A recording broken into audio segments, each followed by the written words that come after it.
Alright, been working on a number of coffee type spoons, about roughly the dimensions of a teaspoon.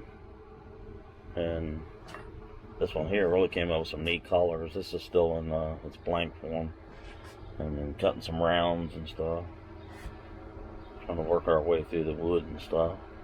Anyway, like here, sunshine at the moment. They say we got some more strong storms coming, but I'll take it. Alright. Alright.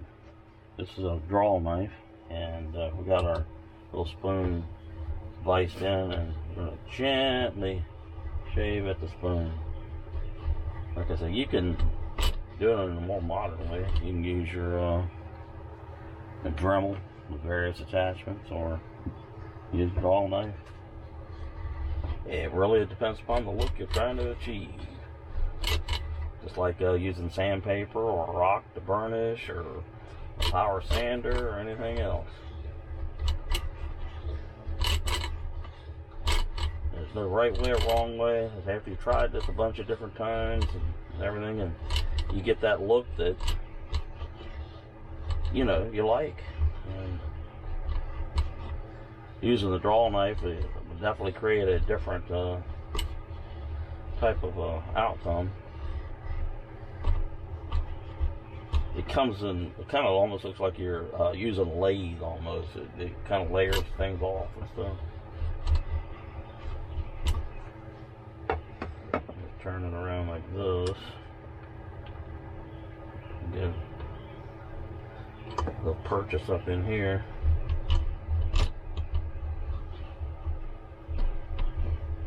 There we go. Not too much. Let's take a look.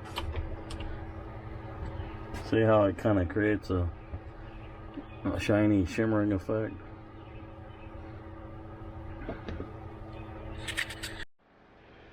Alright, this is one we did yesterday. And this is one we've been working on today. Same piece of wood, but the grain going in different directions and all sorts of different textures and lines and everything. And now we need to dig out the bowl. Alright, between the draw knife and the sandpaper, we're starting to get down into really nice looking wood patterns.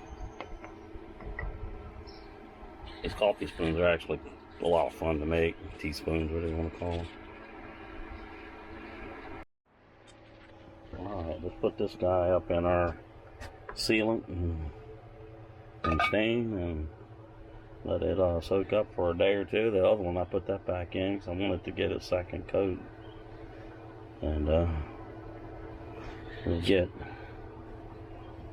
this one all dunked down.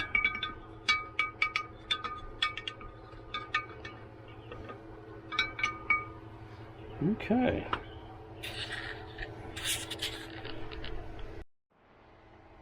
Well, good morning from the workshop. We are working on some more coffee spoons. It is Memorial Day weekend here in the United States, and I've been soaking a couple of these hand-carved coffee spoons / teaspoons, and I'm gonna, yeah, nice color. Let's take a look at this one real quick.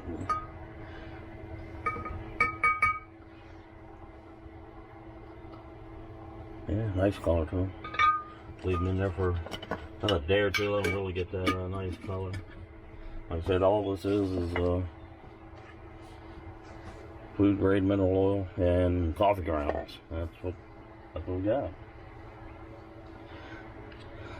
So we'll work on a couple other projects. We want to go harvest another piece of wood, and we're going to work on some more coffee spoons.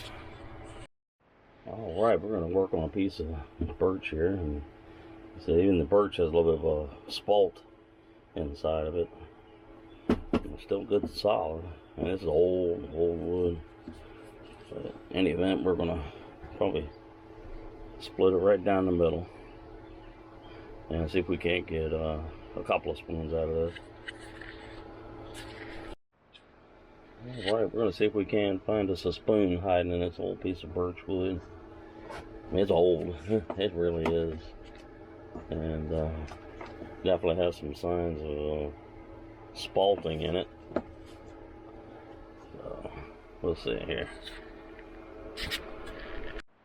Alright, we're using a little hook knife on this old piece of birch. Will it hold together? I don't know. It's old, yeah. Like I said, I enjoy working with seasoned wood over green wood any day. To me, it just has more color. The texture and the grains are more set. Yeah. But that's what we're up to. Well, good morning from the workshop. Here are a couple of slash coffee spoons, teaspoons, what do you want to call them? I've been working on and been getting the sealant and stain and everything else. We'll let them dry. Some really cool patterns up in them. Yeah, really nice. Another piece of old birch that had so much spalt and rot up in it that it became exceptionally thin. So, well, I guess we could still make something out of it. And another piece of birch, silver birch. Got a lot of spalt in it. Probably work on it. But this is pretty much what we've been doing up in here. And I don't want to make this video too long, but you get the general idea of what we're doing and everything. Alright, y'all take care.